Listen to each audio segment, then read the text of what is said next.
Hello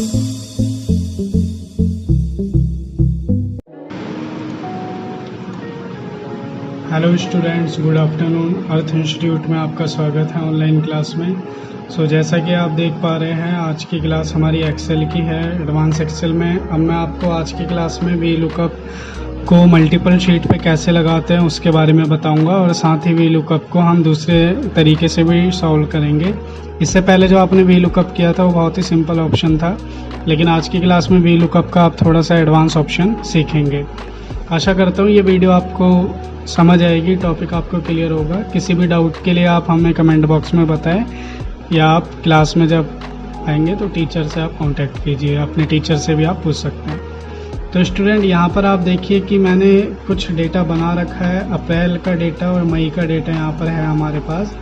तो जैसा कि आप देख रहे हैं, मैंने यहाँ पर कुछ हेडिंग लिख के और उनके जो डेटा एंट्री है वो यहाँ पर लिखी हुई है, जैसे नेम 1 2 3 4, लिस्ट 1 2 3 4, और डेट डाल रखे हैं यहाँ पर। यहाँ रिमार्क्स के जो वैल्यूज़ है वो, और रिमार्क्स 2 हम इसे कंसिडर करेंगे, तो रिमार्क्स 2 की जो वैल्यू है वो। तो होता क्या है, जो वी लुकअप आप अलग अलग शीट पे लगाना चाहते हैं, उसको अलग अलग शीट पे लगाने के लिए एक तो आपकी दोनों शीट का डेटा होना चाहिए सेम, जैसा कि मेरे पास है। अप्रैल का जिस हिसाब से, जिस फॉर्मेट से डेटा है, नेम, लिस्ट, डेट, रिमार्क्स 2, इसी तरह से मई का भी जो है नेम, लिस्ट, डेट, रिमार्क्स 2 करके हमारे पास डेटा है।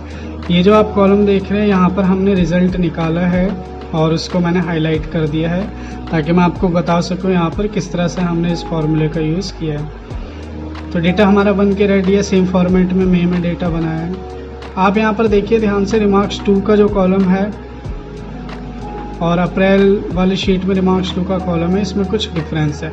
अप्रैल में जो ये एंट्रीज है ये पूरी की पूरी फिल हो रखी है, लेकिन मई की अगर बात करें तो मई में ये एंट्रीज पूरी की पूरी फिल नहीं हो रखी है, कुछ एंट्रीज खाली है।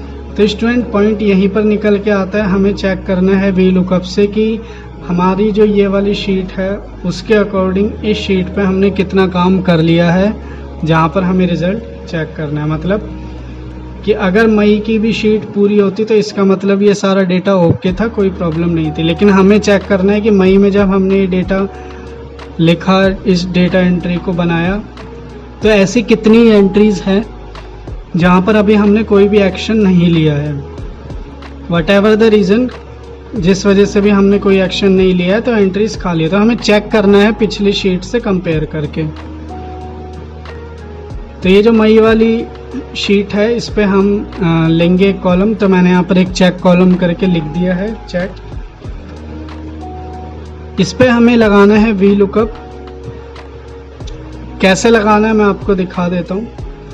अभी ये जो प्रोसेस हो रहा है इसको होने देते हैं।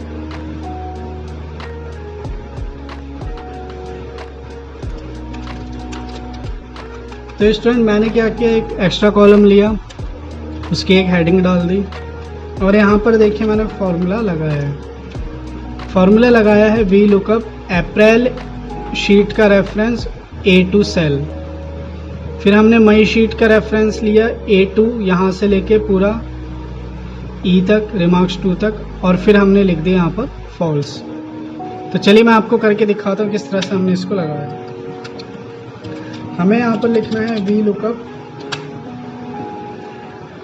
हम अप्रैल पे जाएंगे, इस शीट का रेफरेंस ले लेंगे, कॉमा। अब हम आएंगे मई पे और पूरी की पूरी टेबल कर देंगे सेलेक्ट। उसके बाद स्टूडेंट, हम यहाँ पर एंटर करेंगे जिस कॉलम में हमें चेक करना है कि हमारा काम ओके है, रिमार्क्स है या नहीं है। तो मान लीजिए मुझे चेक करना है इस ई कॉलम में, तो मैं यहाँ से काउंट करूँगा, first, second, third, fourth, fifth column है, तो फिफ्थ मैं यहाँ पर एंटर कर दूँगा। रेंज के बाद मुझे यहाँ पर कर देना है फॉल्स और ब्रैकेट कर देना है क्लोज। तो जैसे ही मैं एंटर करूँगा, अगर इस एंट्री में काम हो रखा है तो ये जो रिमार्क्स है सेम, ये मुझे इससे मैच करके दिखा देगा।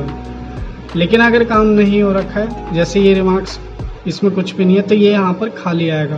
तो अब हम करते हैं फॉर्मूला कॉपी पेस्ट, सेलेक्ट किया, कंट्रोल D। तो आप देख सकते हैं ये जो रिमार्क्स है ये अप्रैल में इस रिमार्क से मैच कर रहा है, इसी तरह से ये वाला रिमार्क्स भी मैच कर रहा है। लेकिन जो ये रिमार्क्स है ये मैच नहीं कर रहा है। क्यों? क्योंकि इस शीट में वो रिमार्क्स नहीं मेंशन है। अगर उसकी जगह कुछ और लिखा होता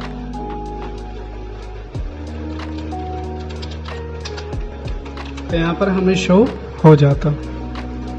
क्योंकि हम देख रहे हैं इन दोनों रिमार्क्स के लिए, तो इसलिए हम यहाँ पर इसको हटा देते हैं। आई होप आपको समझ आ गया वी लुकअप एच लुकअप को दो शीट पे कैसे लगाते हैं किसी रेफरेंस के लिए। अब हम चलते आगे। अब वी लुकअप से क्वेरी को आसान बनाने के लिए हमें थोड़ा सा फॉर्मेट डिज़ाइन करना पड़ेगा। तो देखिए, मान लीजिए मुझे जो भी डेटा क्वेश्चन पूछा जाता है वो पूछा जाता है नेम से, या कोई भी सेल, मान लीजिए जैसे क्वेरी मैंने यहाँ पर लिख दिया। अब मुझे आंसर निकाल के देना है कि उसका नाम आ जाए, उसका लिस्ट का कोड आ जाए और उसका रिमार्क्स सेकंड आ जाए। तो ये मैंने कर ली है अपनी क्वेरी सेट। इस क्वेरी को वी लुकअप एच फॉर्मूले से हम सॉल्व कैसे करेंगे देखें। वी लुकअप ब्रैकेट ओपन, हम यहाँ पर सेलेक्ट कर लेते हैं नेम 1 कॉमा, हम यहाँ पर पूरी टेबल सेलेक्ट करेंगे कॉमा।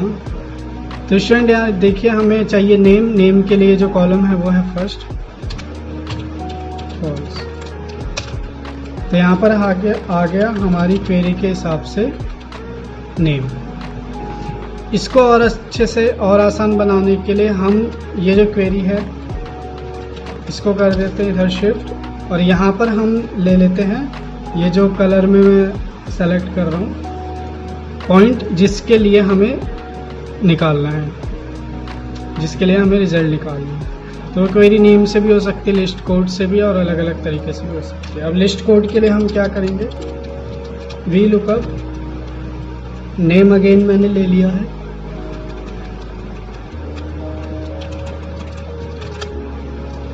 डेटा मुझे सेलेक्ट करना है, लिस्ट कोड हमारा सेकंड कॉलम में है और इसको कर देते हैं एंटर। तो लिस्ट का कोड भी आ गया। इसी तरह से रिमार्क्स, तो रिमार्क्स ले लेते हैं। तो रिमार्क्स के लिए मैं ले रहा हूँ नेम, ये वाला सेल नेम का, और यहाँ पर मैं पूरी टेबल सेलेक्ट कर रहा हूँ कॉमा। तो रिमार्क्स के लिए मुझे लेना है रिमार्क्स सेकंड के लिए 5 कॉमा फॉल्स। तो इस तरह से हमारे पास एक ही बार में सबका रिजल्ट आ जाएगा। तो ध्यान रखना है स्टूडेंट, अब हम इसको फाइनल तरीके से समझ रहे हैं। आई होप आपको यहाँ पर कोई भी प्रॉब्लम नहीं होगी। मैं इसको कर देता हूँ थोड़ा सा जूम। तो ये जो क्वेरी है हमारी किसी भी पॉइंट के तरीके से हो सकती है। मान लीजिए नेम बेस्ड क्वेरी है तो नेम यहाँ पर मुझे लिखना पड़ेगा। अब स्टूडेंट हमारे फॉर्मूले में जो चेंज होगा वो होगा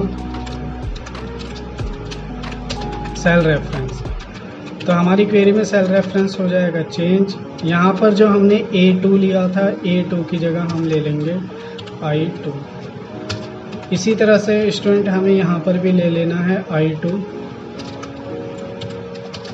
और इसी तरह से यहाँ पर भी हम ले लेते हैं I2। ऐसा मैंने इसलिए किया है ताकि मैं आपको ये दिखा सकूं कि जब भी हम वी लुकअप से एक क्वेरी फॉर्मेट सेट कर लेते हैं, तब हम जब आंसर निकालने की कोशिश करते हैं तो हमें एक बार में सभी डिटेल शो हो जाती है। तो चलिए देखिए किस तरह से।